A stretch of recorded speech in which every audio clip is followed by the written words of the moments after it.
नमस्कार, मैं हूं सुधीर चौधरी और डीएनए में आपका स्वागत है। आज हम आपको एक ऐसा इंटरव्यू दिखाएंगे जो आपको आक्रोशित कर देगा।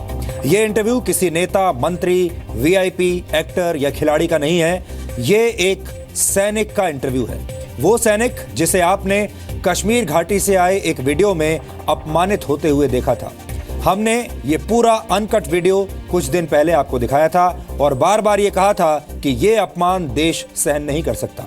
आज आप एक जवान से उसके इस घोर अपमान की पूरी कहानी सुनने वाले हैं। विडंबना यह है कि हमारे देश के लोगों को आतंकवादियों के नाम तो याद हो जाते हैं, लेकिन ज्यादातर लोगों को सीआरपीएफ के इस जवान का नाम पता नहीं होगा और ना ही किसी ने जानने की कोशिश की होगी। हमारे देश के तमाम डिजाइनर पत्रकार कश्मीर में जीप पर बांधे गए पत्थरबाज का हालचाल पूछने के लिए उसके घर तक पहुंच गए थे। मीडिया ने सब जगह ये बताने की कोशिश की कि उस पत्थरबाज पर क्या बीत रही थी जब सेना ने उसे अपनी जीप के ऊपर बांध दिया था, लेकिन हमारे जवान के घर पर मीडिया के कैमरों और डिजाइनर पत्रकारों की भीड़ नहीं पहुंची। उसके घर कोई नहीं गया और किसी ने इस जवान से इसकी तकलीफ जानने की कोशिश नहीं की। और यही वजह है कि हमारी टीम ने इस जवान और इसके पूरे परिवार की बातों को आप तक पहुंचाने का फैसला किया। हमने ओडिशा में इस जवान के घर जाकर उसका एक इंटरव्यू किया है जो आज पूरे देश को बहुत ध्यान से देखना चाहिए।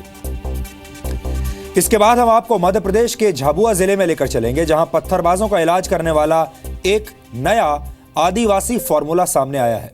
वहां के आदिवासियों के पास एक ऐसी तकनीक है जिससे वो पत्थरों का जवाब पत्थर से दे सकते हैं, और वो भी 5 गुना ज्यादा रफ्तार के साथ। इन आदिवासियों ने अपनी बटालियन बनाकर कश्मीर जाने की इच्छा जताई है और कहा है कि वो इतनी तेजी से पत्थर चलाएंगे कि कश्मीर के पत्थरबाज 2 दिन में पत्थर फेंकना भूल जाएंगे। ये दिलचस्प खबर एक डीएनए टेस्ट की मांग करती है। इसके अलावा आज लाल बत्ती का स्वर्गवास हो गया है। पूरा भारत 1 मई से लाल बत्ती मुक्त होने वाला है। भारत में वायरस की तरह फैल चुके वीआईपी कल्चर के खिलाफ केंद्र सरकार ने आज एक बहुत बड़ा कदम उठाया है। सरकार ने फैसला किया है कि 1 मई से देश में कोई भी मंत्री, नेता और अफसर लाल बत्ती का इस्तेमाल नहीं करेगा। यहां तक कि प्रधानमंत्री, राष्ट्रपति और देश के मुख्य न्यायाधीश भी अब अपनी गाड़ी पर लाल बत्ती नहीं लगा पाएंगे। ये एक बहुत बड़ा फैसला है। इससे भारत में सामंतवादी सोच की बत्तियां बुझ जाएंगी और हवा में उड़ने वाले तमाम बड़े बड़े लोग जमीन पर आ जाएंगे। हो सकता है कि इससे ऐसे लोगों को आम आदमी के दर्द और तकलीफें ज्यादा अच्छी तरह से दिखाई देने लगे। इसीलिए यह खबर आज आपको ध्यान से देखनी चाहिए। और आज हम डॉक्टरों और मरीजों के बीच महंगी दवाओं वाले कड़वे रिश्ते का डीएनए टेस्ट करेंगे।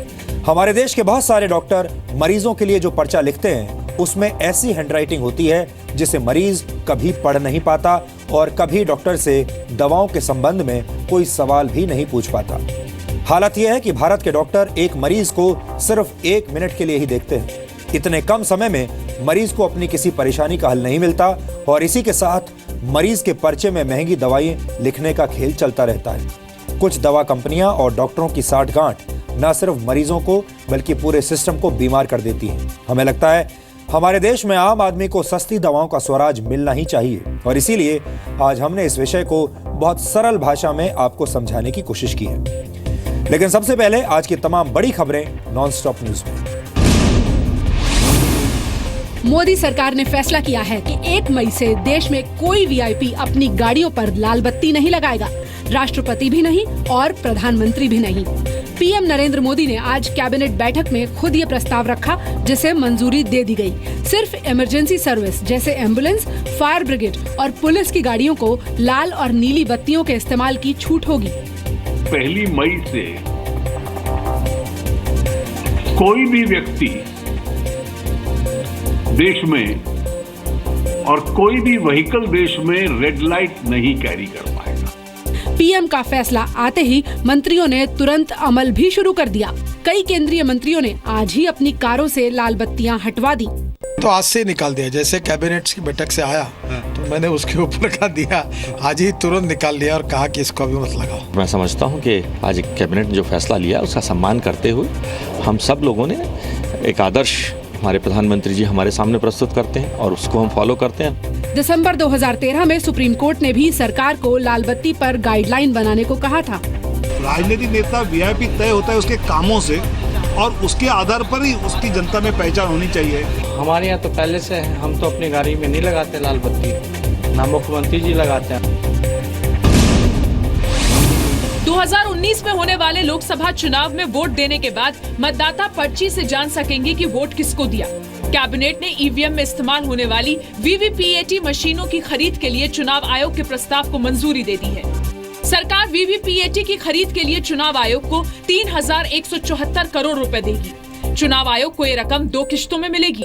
1,600 करोड़ रुपए मौजूदा वित्तीय वर्ष में मिलेंगे, जबकि बाकी रकम अगले वित्त वर्ष में। चुनावी परिणामों के बाद ये एक अनावश्यक विवाद पैदा किया गया है और जिसको उन्होंने कहा कि ये मैन्युफैक्चर्ड कंट्रोवर्सी है। आज हारने के बाद आप मशीन को दोष देने लग पड़ो, उससे मशीन तो खराब नहीं हो जाती। यूपी विधानसभा चुनाव में नतीजों के बाद कई राजनीतिक दलों ने वोटिंग के लिए ईवीएम के इस्तेमाल पर सवाल उठाए हैं। 16 दलों ने चुनाव आयोग से मिलकर ईवीएम की जगह बैलेट पेपर का इस्तेमाल करने की मांग की है। अयोध्या में विवादित ढांचे के विध्वंस को लेकर सुप्रीम कोर्ट ने बड़ा फैसला सुनाया है। सुप्रीम कोर्ट ने इस मामले में बीजेपी नेता लालकृष्ण आडवाणी, मुरली मनोहर जोशी और उमा भारती समेत 10 लोगों के खिलाफ आपराधिक साजिश का केस चलाने की इजाजत दे दी है। यूपी के पूर्व सीएम कल्याण सिंह जब तक राज्यपाल के पद पर रहेंगे, उन पर केस नहीं चलेगा। सुप्रीम कोर्ट ने यह भी कहा कि इस मामले में ट्रायल लखनऊ में चलेगा और इसे 2 साल में खत्म करना होगा। अदालत के फैसले के बाद उमा भारती ने कहा कि अयोध्या में कोई साजिश नहीं हुई, बल्कि सब कुछ खुल्लम खुल्ला हुआ। मेरा ये कहना है कि कोई साजिश नहीं थी, सब कुछ खुल्लम खुल्ला था। साजिश तो तब होगी जब मन में कुछ और हो, बाहर कुछ और हो। मेरे तो मन में वही था, वही मेरे वचन में था, वही मेरे कर्म में था। मेरे मन वचन कर्म एक थे, कोई कंस्पिरेसी नहीं थी। अदालत के फैसले के बाद कांग्रेस ने उमा भारती और कल्याण सिंह के इस्तीफे की मांग की है। वहीं सरकार ने कहा कि फैसला पढ़ने के बाद वो प्रतिक्रिया देगी। इस निर्णय का हम व्यापकता से अध्ययन करेंगे और अध्ययन करने के बाद, क्योंकि ये एक निर्णय है माननीय उच्चतम न्यायालय का, तो निर्णय करने के बाद इस पर हम टिप्पणी करेंगे। हम इतना ही कहना चाहेंगे कि आडवाणी जी, जोशी जी इत्यादि हमारे सम्मानीय नेता हैं, हम उनका पूरा सम्मान करते हैं। सुप्रीम कोर्ट के फैसले को लेकर बीजेपी कोर ग्रुप की बैठक में भी चर्चा हुई। प्रधानमंत्री आवास पर हुई बैठक में बीजेपी अध्यक्ष अमित शाह, गृह मंत्री राजनाथ सिंह और वित्त मंत्री अरुण जेटली भी मौजूद थे। न्यूज के शो ताल ठोके में आज अयोध्या मामले में 2 पक्षकारों ने मुद्दा सुलझाने की पहल की। रामलला राम जन्मभूमि विवादित परिसर के मुख्य पुजारी महंत सत्येंद्र दास ने कहा कि 77 एकड़ की जमीन में से 75 एकड़ में मंदिर बना लिया जाए और 2 एकड़ में मस्जिद का निर्माण किया जाए। पूरा व दक्षिण के किनारे मस्जिद बन जाए और रामलला विराजमान जहाँ हैं वहाँ मंदिर बन जाए। इसी रूप में मंदिर और मस्जिद दोनों बन जाएगा और हम लोग आपस में मिल करके मंदिर भी बनाएंगे और मस्जिद भी बनाएंगे। अयोध्या मामले में मुख्य पक्षकार हाशिम अंसारी के बेटे इकबाल अंसारी ने महंत सत्येंद्र दास की पहल की तारीफ की। तो महंत जी की एक सोच बहुत अच्छी है। जिस तरीके से हम अपने यहाँ भी लोगों से सलाह मशवरा लेंगे, उसके बाद में महान ज्ञानदास जी से भी सलाह मशवरा लेंगे। इसी के ऊपर हम लोग भी अपने यहाँ जो है बात को आगे बढ़ाएंगे। लाउडस्पीकर और अजान पर छिड़े विवाद में गायक सोनू निगम ने आज अपना सिर मुंडा लिया। पश्चिम बंगाल के एक मौलवी ने फतवा जारी करके सोनू को गंजा करने पर 10 लाख रुपए का इनाम देने का ऐलान किया था। सोनू ने मौलवी को पैसे तैयार रखने को कहा और मुंबई के एक हेयर स्टाइलिस्ट को घर बुलाकर सबके सामने अपने बाल उतरवा लिए। तो क्या कर रहे हो? कोई भी फतवा निकाल सकता है किसी के खिलाफ, कोई किसी को लिंच कर सकता है। और मैं बिल्कुल भी ना हिंदूवादी हूँ ना मुस्लिम, मैं तो मानता ही नहीं, मैं बिलीवर हूँ, मैं नास्तिक नहीं हूँ।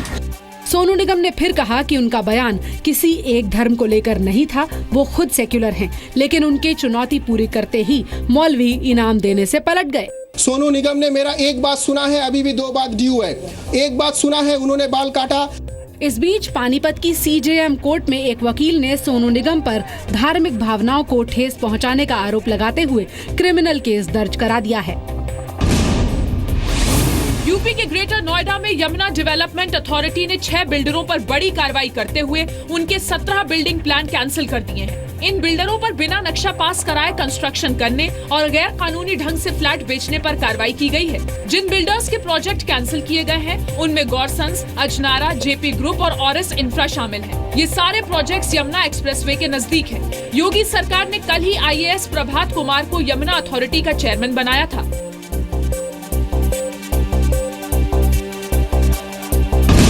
योगी सरकार अखिलेश सरकार के वक्त में शुरू की गई 3 और योजनाओं को रद्द करने जा रही है। सूत्रों के मुताबिक समाजवादी सरकार की स्मार्टफोन स्कीम, जनेश्वर मिश्रा ग्राम योजना और लोहिया आसरा आवास योजना को बंद करने की तैयारी हो चुकी है। ये तीनों योजनाएं अखिलेश सरकार ने कार्यकाल के आखिरी वक्त में लॉन्च की थी। स्मार्टफोन योजना के लिए करीब 1 करोड़ 40 लाख लोगों ने आवेदन किया था। इस योजना में 5 करोड़ लोगों को स्मार्टफोन देने का लक्ष्य था। उत्तर प्रदेश का मुद्दा है तो मुझे आशा है कि जिम्मेदारी से कोई बयानबाजी होगी और महिलाओं के साथ सभी लोग खड़े हैं। साथ ही अन्य भी योजनाएं अनाउंस हुई थी। हम सोच रहे थे उनके किसान का कर्जा माफ, उस पर एक कमेटी बनाई गई थी। बजट का प्रावधान कहाँ है? इसके अलावा योगी सरकार ने काशी विश्वनाथ मंदिर, मथुरा में कृष्ण जन्मस्थली और इलाहाबाद में संगम परिधि के चारों ओर 1 किलोमीटर तक शराब बेचने पर रोक लगा दी है। यूपी के मुख्यमंत्री योगी आदित्यनाथ कल सूखा प्रभावित बुंदेलखंड के दौरे पर जाएंगे। कल सीएम झांसी में बुंदेलखंड के लिए पेयजल योजना, सूखा राहत, जल संसाधन और सिंचाई सुविधा समेत करीब 18 परियोजनाओं का निरीक्षण करेंगे। जो योजनाएं वो सब घोषणा किए हैं वो योजना जमीन पर उतरी कि नहीं उतरी, और उसी को देखने के लिए, अपने आंखों से देखने के लिए स्वयं योगी जी झांसी में और झांसी कमिश्नरी और बुंदेलखंड की समीक्षा बैठक लेने आ रहे हैं। योगी झांसी में करीब 7 घंटे रहेंगे। इस दौरान वो बुंदेलखंड के सभी 11 विधायकों और 4 सांसदों के साथ बैठक करेंगे। सोशल मीडिया पर वीडियो अपलोड कर खराब खाने की शिकायत करने वाले BSF जवान तेज बहादुर यादव को बर्खास्त कर दिया गया। BSF ने कहा है कि तेज बहादुर के झूठे आरोपों की वजह से उनकी छवि को नुकसान पहुंचा। कोर्ट ऑफ इंक्वायरी में सारे आरोप झूठे साबित हुए। तेज बहादुर यादव ने अपने खिलाफ कार्रवाई को गलत ठहराया और आरोप लगाया कि उनकी बात नहीं सुनी गई। BSF से डिसमिस फ्रॉम सर्विस कर दिया गया है, लेकिन मैंने सभी प्रूफ किया कि ये खाने में वाकई में जो वीडियो दिखाया था वो मेरे पास अभी बॉक्स में डॉक्यूमेंट है, लेकिन न्याय नहीं मिला। इसके लिए मेरे को हाई कोर्ट में जाऊंगा मैं जिसके लिए। हिमाचल प्रदेश के शिमला में आज सुबह एक बस हादसे में 44 लोगों की मौत हो गई। ये बस देहरादून से शिमला जा रही थी। ट्यूनी के पास ये बस बेकाबू होकर 1500 फीट नीचे टोन्स नदी में जा गिरी। कंडक्टर और एक बच्चा बचे हैं, उनको रेस्क्यू करके उनको ट्रीटमेंट दे रहे हैं। तो 44 डेथ हुई हैं अभी तक। तो वहाँ पे रोड की क्या स्थिति है, क्या कारण है, उसके लिए मैंने इंक्वायरी के लिए एक कमेटी गठित करके डायरेक्टर को आदेश दिए। PM राहत कोष से मृतकों के परिवार को 2-2 लाख और घायलों को 50-50 हजार रुपए देने का ऐलान किया गया है।